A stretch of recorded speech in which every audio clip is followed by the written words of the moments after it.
سنة الاعتكاف في العشر الأواخر والتماس ليلة القدر فيها.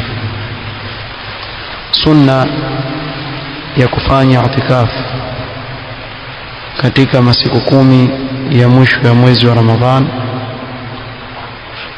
na kuitafuta Lailatul Qadr katika masiku haya. من خصائص العشر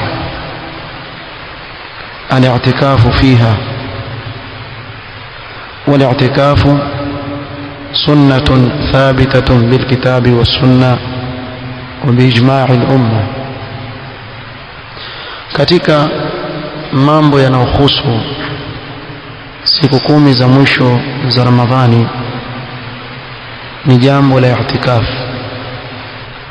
Na i'tikaf ni sunna ambayo imethubutu katika Qur'an na sunna na ijma' ya umma. وقد كان النبي صلى الله عليه وسلم يعتكف العشر الأواخر من رمضان.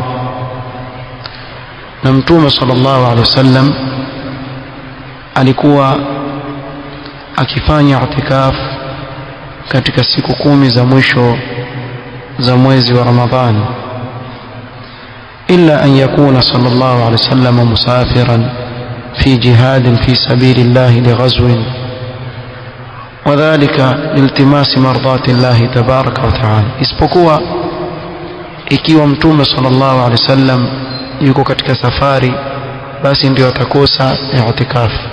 Ikiwa yuko katika safari ama jihad fi sabilillah alikuwa kiwacha i'tikaf, lakini ikiwa yuko Madina alikuwa kila siku 10 za mwisho za mwezi wa Ramadhani akifanya i'tikaf.